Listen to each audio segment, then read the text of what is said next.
Yes. Oh, yeah, we're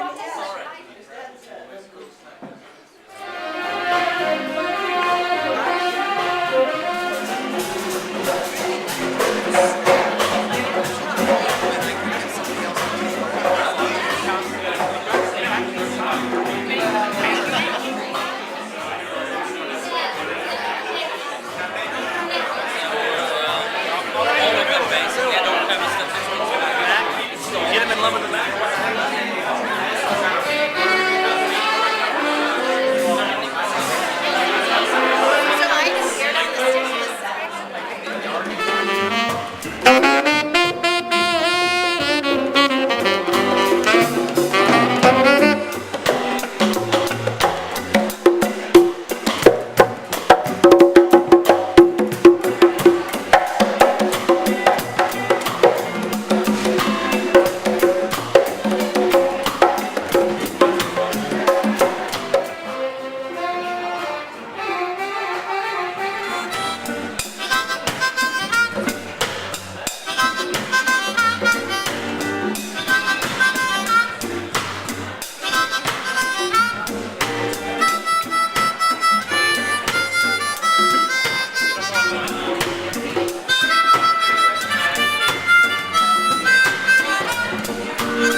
Hi, Steve.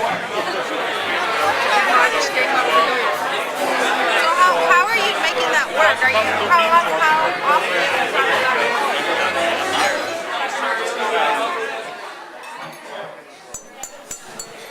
Okay, we're going to start the really thrilling post-dinner program.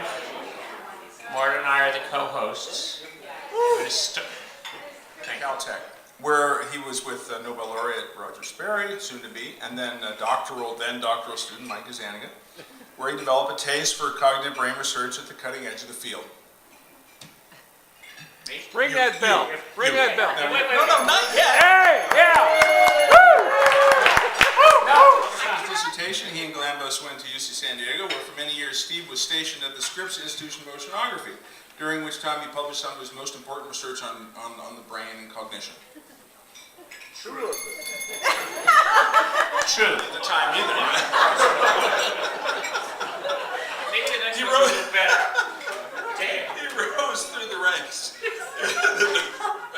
And he did it all without ever identifying a new cell surface molecule or a neurotransmitter by cleverly camouflaging his work using acronyms such as ERPs and time and space in the upbringing of a few.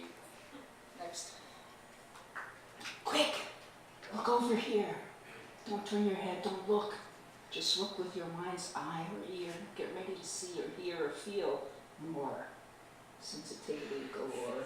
Just focus that attentional spotlight brightly in your head and use it instead of any observable movement of the behavioral kind. Trust your mind, don't peek. Seek to fixate from behind that pate from within. Use those various and sundry distributed frontal and parietal nooks, and you'll be able to know everybody's.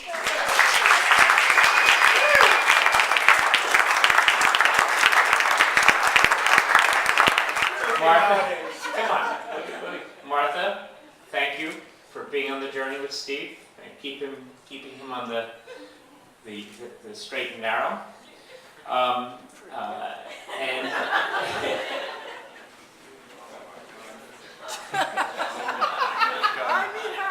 good luck, buddy. I'm just all tearing up, and first it was from laughter, and now it's from sentiment, and now it's just shock. I'm speechless. But I've got to get myself back on track here.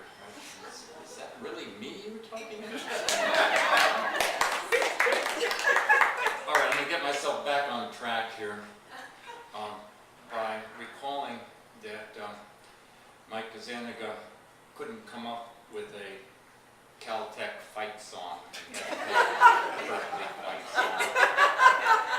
And I happen to remember one of the football cheers we used to do at Caltech.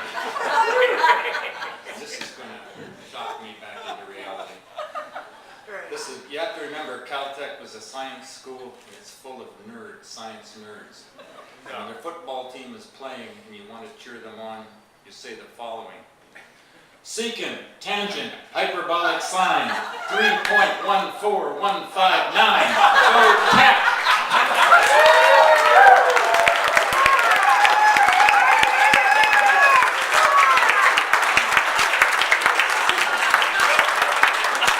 We really have to acknowledge our genealogy a little bit here. I think we all owe a lot to our ancestors, who in my case were Roger Sperry and Mike Gazzaniga at Caltech, and then there's Martha, for example. Martha, who has put up with me seemingly voluntarily for about 45 years now. Well, she's been my companion in adventure, as we say in Spanish, el amor de mi vida.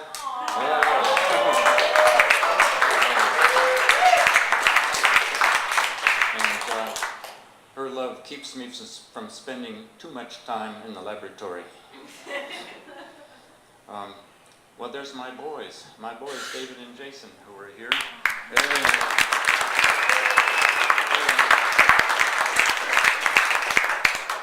They were cute little blonde guys, and they inherited the fishing gene. They were my fishing buddies for a while.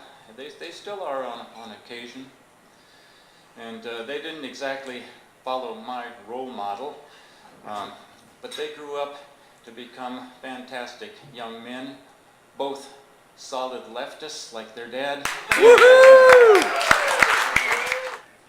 And so, I have to mention one more thing, and that is that my boys each married a beautiful woman, and each produced a beautiful grandchild.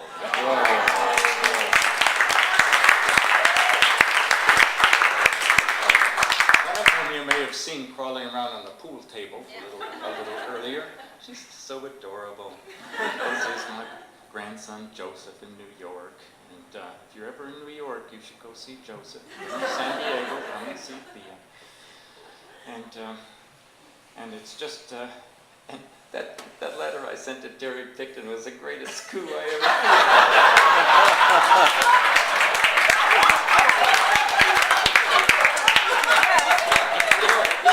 You know how I end up saying all these great things and for doing such wonderful science and for giving me credit for it.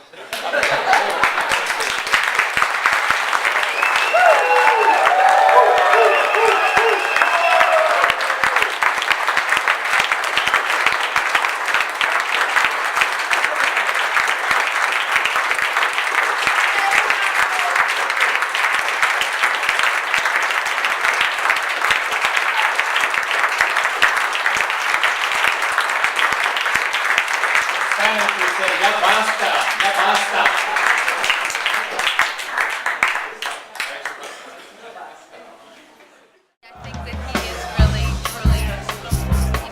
surprised and moved about his impact in our field. What did you think of that speech?